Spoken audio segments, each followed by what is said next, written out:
So our topic for today is everybody's favorite topic, worms. Yay! You just have spent several days studying the earthworm, phylum Annelida, which are segmented worms. And today you read about two more phyla. You read about Platyhelminthes, which are the flatworms, and you read about Nematoda, which are the roundworms. She mentions Nematoda and she mentions roundworms because they are very, very prevalent.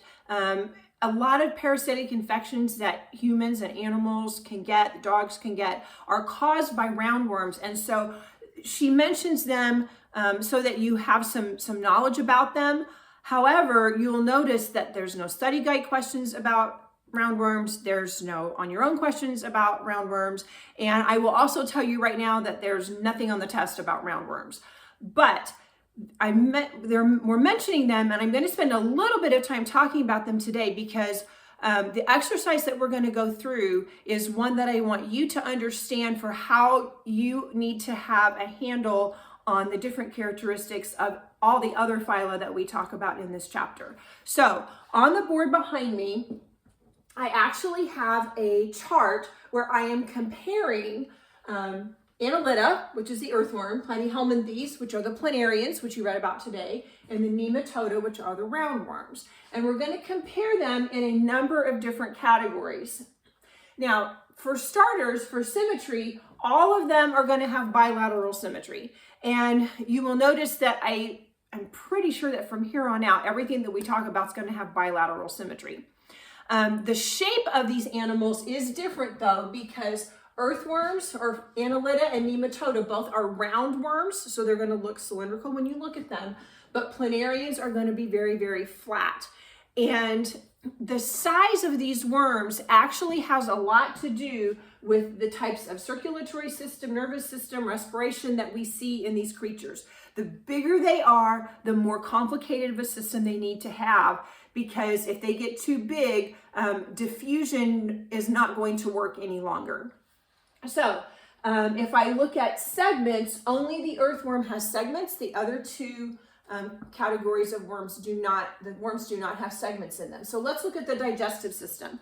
When we talked about phylum Cnidaria, we talked about a gastrovascular cavity, which we said has one opening. Everything goes in that opening. If there's anything undigested, it goes back out the same opening. You may have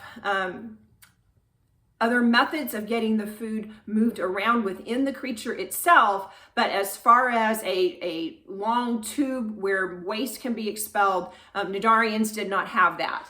We found that to be very different when we got into Annelida. This now has a complete digestive system where the food goes in through the mouth. It kind of gets sucked into the mouth by the pharynx.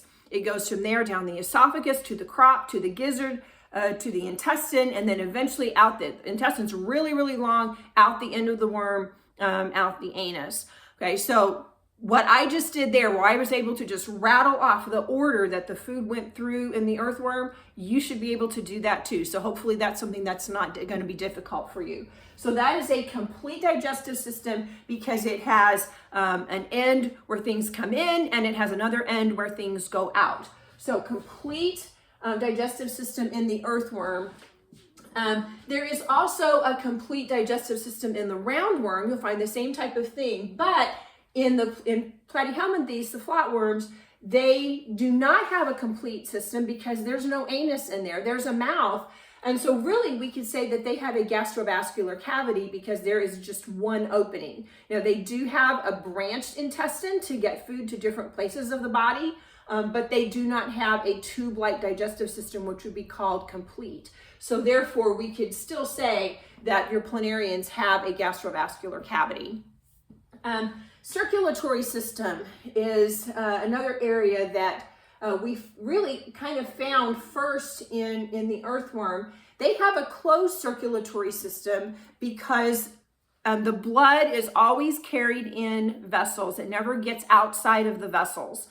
However, When we talk about mollusks, we will find out that there is something called an open circulatory system, and we won't talk a lot about it in this chapter. We'll actually hit it a lot more in the next module when we talk about crayfish, and we'll talk about how that open circulatory system rather works. There are some veins and arteries in there, but in an open circulatory system, you do have a beating heart, but there is a big cavity, and a lot of the blood just kind of goes into that cavity and washes over all the tissues, and then eventually gets collected back down and goes to the heart to be pumped again. So it doesn't stay in vessels, in veins the entire time, like it does in a closed system. So that's the difference between an open and a closed circulatory system. If that's a little bit fuzzy, the main thing to keep in mind is that in a closed system, blood is always in vessels of some sort, whereas in an open system, it is not. So circulatory system in an earthworm is closed, but planarians and roundworms don't have any circulatory systems at all. They function with diffusion to get things where they need to go throughout their bodies, and especially things like oxygen, carbon dioxide, to get rid of that. And so another thing that's true, the earthworm, especially if you dissected an earthworm, the one that you dissected was really, really big.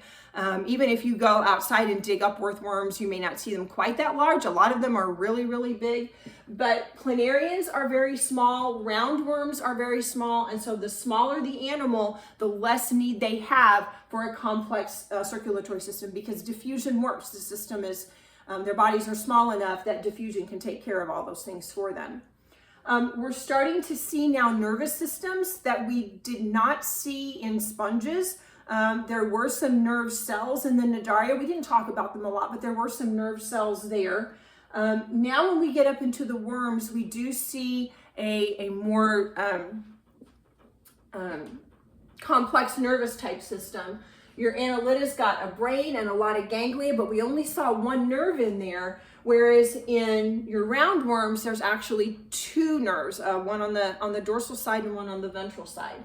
In the planarian, you're going to see more of a nerve ladder. So they all have a nervous system. They're all a little bit different. And I found it very interesting. If you look at evolutionary websites, what you will see is that they try to say, well, this worm was more simple, so it developed first, and then the more things that we developed, the more things that got added in as evolution went along.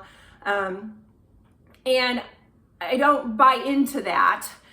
For a number of different reasons. For one thing, like I said, it's not that the animals couldn't have the circulatory system, it's that they didn't need it. So if you don't need a circulatory system, why would God put one in there? It's just not necessary.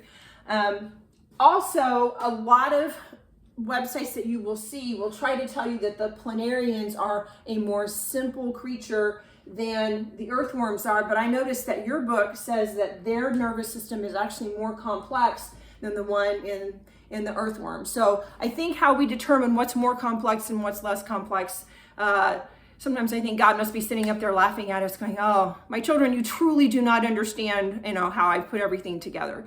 So I say all that just to say, don't let some of those websites trick you into thinking that something is simple and something is complex, when in reality, to me, even the smallest cells that we have talked about have some very complex machinery involved with them, some very complex types of chemical things going on. And so I'm not sure we can say that any life form is simple.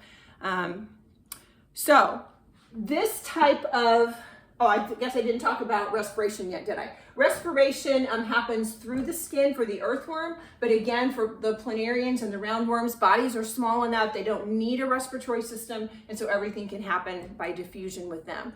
The type of thing that I went through here is what you need to be able to do for all the major phyla that we have talked about in this chapter. If you think about sponges, what kind of digestive system do they have? What kind of circulatory system do they have, if they have one?